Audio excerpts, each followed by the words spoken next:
tablet, and now we'll start recording on the video. Okay, so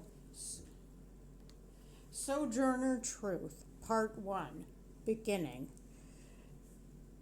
Isabella Hardenberg was born circa 1797. That's 1797. Just like when we talked about Harriet Tubman, enslaved people were considered property, so most of their, they weren't registered with the state or with any type of government when they were born, and rarely were they even put into the records at their owner's documentation. If they were documented as having been born or anything happening, marriage, death, etc., that would have been in their logbook, along with their how many heads of cattle they had, when their cow was born, when they sold off a cow to a neighbor or at auction.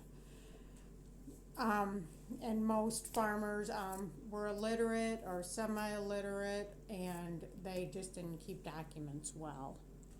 She was born in Ulster County, New York, to Betsy and James.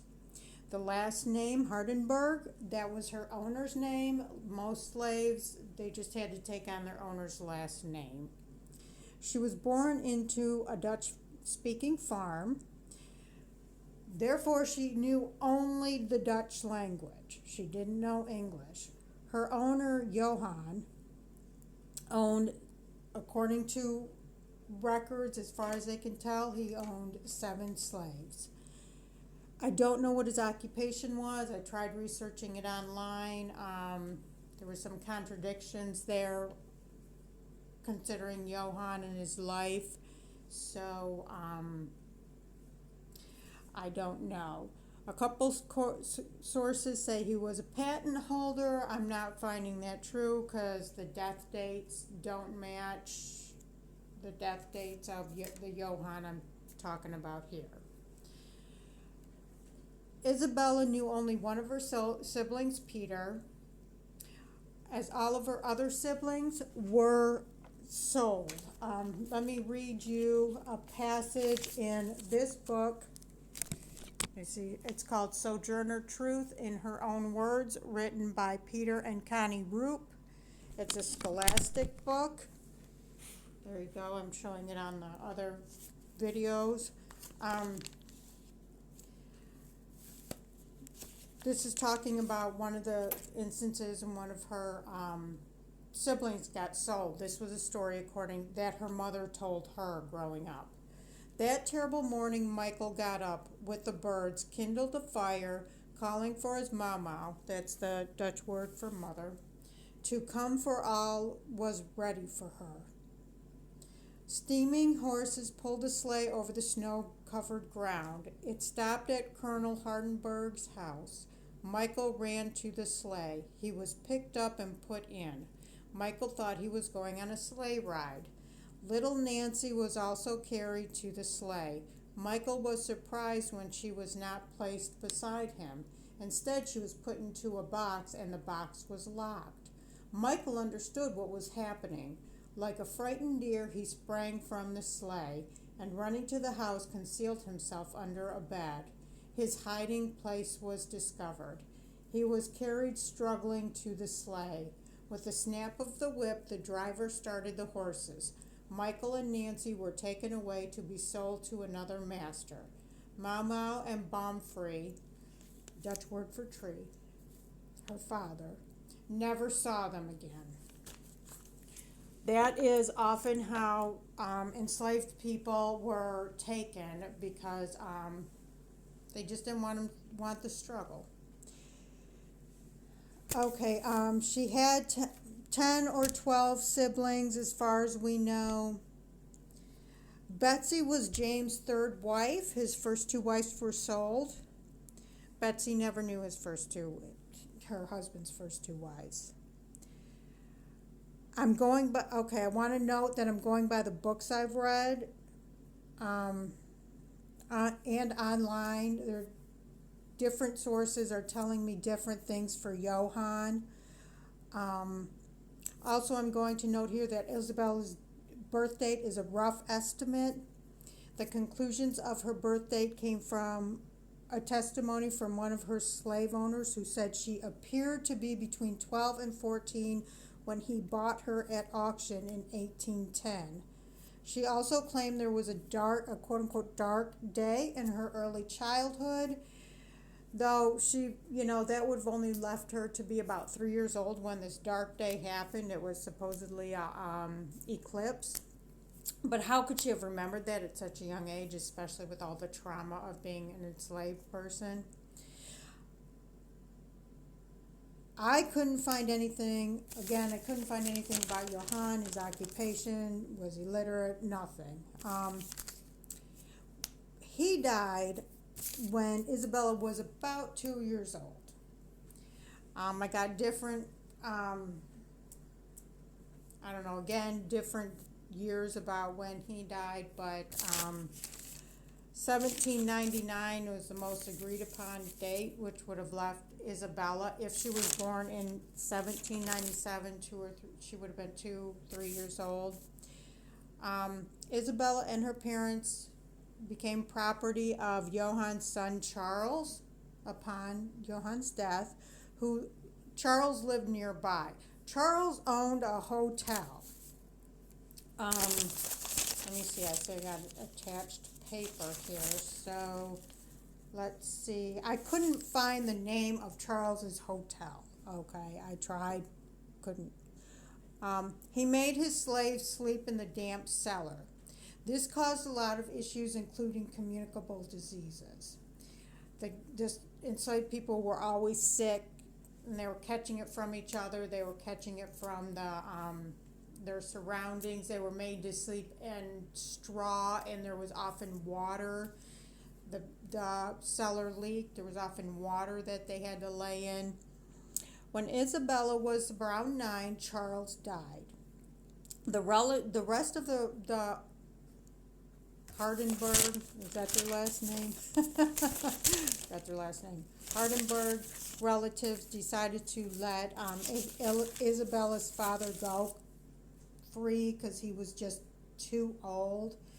And they freed her mom too so she could take care of him. They allowed them to live in that cruddy cellar, which did not help. He was already sick enough, and that just increased everything.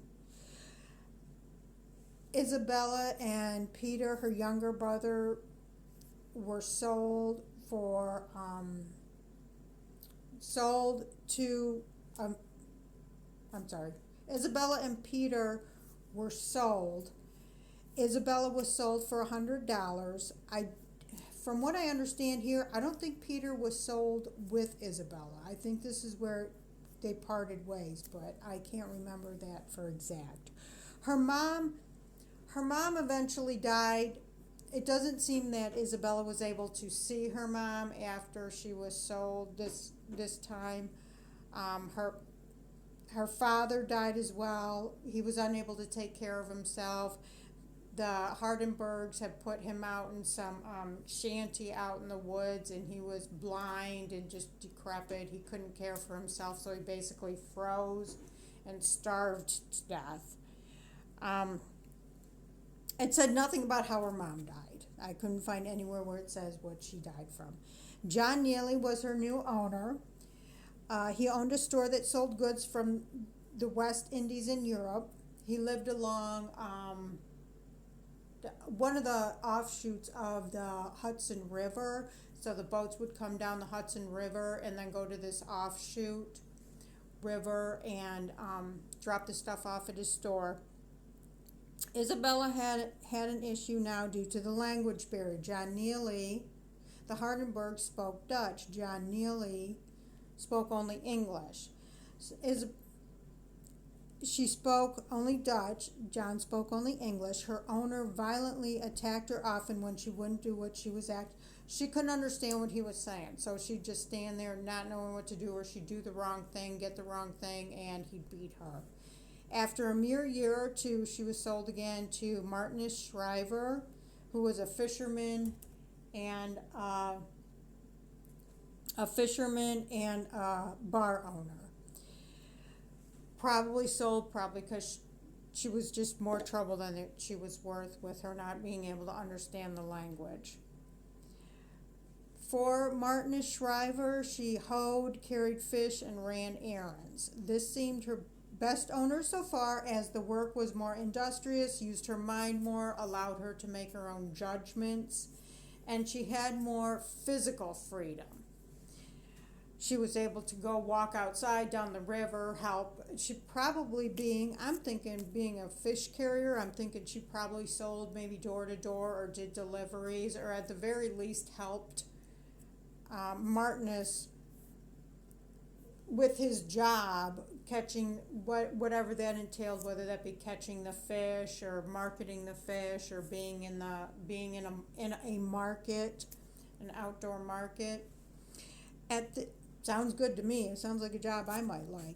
At this time, it's when she saw a steamboat for the first time. She saw it going down the river.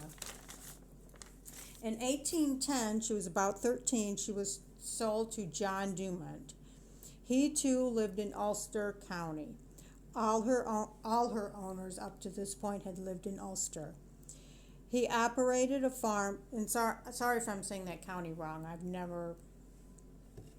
As far as I know, I've never heard it said. He operated a farm. He had only approximately 4 slaves. Even here, she was still having issues with the English language. According to her book, Narrative, it seemed Isabella vacillated in her feelings about slavery. It was at Dumont's that she met and became infatuated with Robert, a neighboring enslaved person. This was about 1815 from some of my sources. Robert's owner, Charles, forbade him from seeing her. Robert's owner was going to marry Robert to someone on his own farm, but Robert still continued to see Isabella. One day, Robert set out to see Isabella. Now, I got conflicting stories on this. One story said Charles lied and said Isabella was sick, and so Robert would go to see her. Another story said Isabella was sick, and so Robert wanted to go see her, to help her get well, comfort her. I don't know. It seems according to both stories, Charles already knew that Robert was seeing her, so I don't know why he would make up this story. I don't know. I don't even know. The whole story seems to not make sense because, Robert was Charles' property. Why would he have to catch him in the act? I don't know. Anyways, Charles and his son were secretly following him. When Robert reached the Dumont place, they started beating him. John, Isabella's owner, put a stop to it, followed them home, tried to make sure Robert was safe, but that incident was enough to stop Robert from ever seeing Isabella again. Around 1816, Isabella married Tom. It seemed like it was a forced marriage from John. Tom was a slave from her own farm. They had, Isabella had 5 children total. The first one is suspected to be Robert's, as the time of their courting was about the same time the child was born. Again, slave marriages weren't recognized among states, so they weren't registered, and they were pretty much just civil unions, what we consider civil unions now. The owners of the slaves could force marriage, could force apart marriages, could force somebody to, quote-unquote, marry one person, then take that person away from their spouse, and then, quote-unquote, marry somebody else at any time. It seems like Isabel's marriage to Tom wasn't her desire. There's some suggestion that John, Isabella's owner, may have raped Isabella. Some suggest maybe one or two of her children were even John's. We'll never know. Slaves were to be freed in New York on July 4th, 1827. John told Isabella that he'd free her 1 year early because she was such an industrious slave. He said this to get her to work harder, unbeknownst to her. He claimed, but when the time came, he did not hold up his end of the bargain. And he claimed it was because of her injury. Now, Isabella, during this time period, from the time he said she would be able to go free a year early till the time where he was actually supposed to set her free, she had injured her hand. Apparently a finger had been cut off, but she continued to work. She still worked. He claimed that her injury caused her not to be as industrious as she could have been. Therefore, he was keeping her the full time. Now, this is what caused her to decide to escape. In fall of 1826, Isabella just walked away from the residence with her baby, Sophia, leaving her other kids behind, leaving her husband behind. She ended up at an anti-slavery couple's house. John came to get her, and the family bought her and the baby right on the spot there so she wouldn't have to go back. She found out John had sold her son to a neighbor. Later, she had found John had sold her son to a neighbor who sold him down south where slavery was still legal. All these stories are kind of iffy. Different story, different sources are saying different things. I don't know how accurate this exact story is, but I'm going to tell it to you as I read it in a few sources. So there is at least seems to be some legitimacy to it. Isabella was confident enough to go to the grand jury in Ulster County to procure a pro bono anti-slavery lawyer who needed a little bit of money to get her son back. She raised the money from local abolitionists and to pay for the transporter to bring her son back. The story's a little more detailed than that, but for time's sake, I'm just going to leave it at that. There was more evidence that she was forced into marriage, and this was that Isabella had abandoned her husband. Now it said she had talked to her husband about wanting, about going free, and he just said he wasn't interested. It wasn't worth the risk, and so she just left. Isabella moved to New York City with a Mrs. Gear, who was a white teacher, and she took Peter with her. She worked as a house servant in New York City.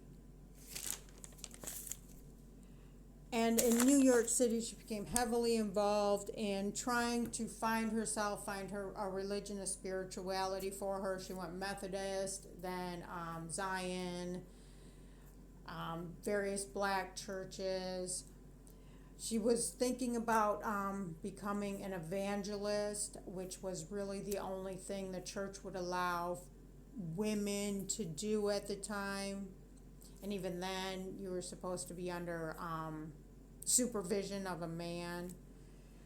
She soon came into contact with an Elijah Pearson who ran a religious outreach program, and he hired her on as a housekeeper. This is how she joined the cult.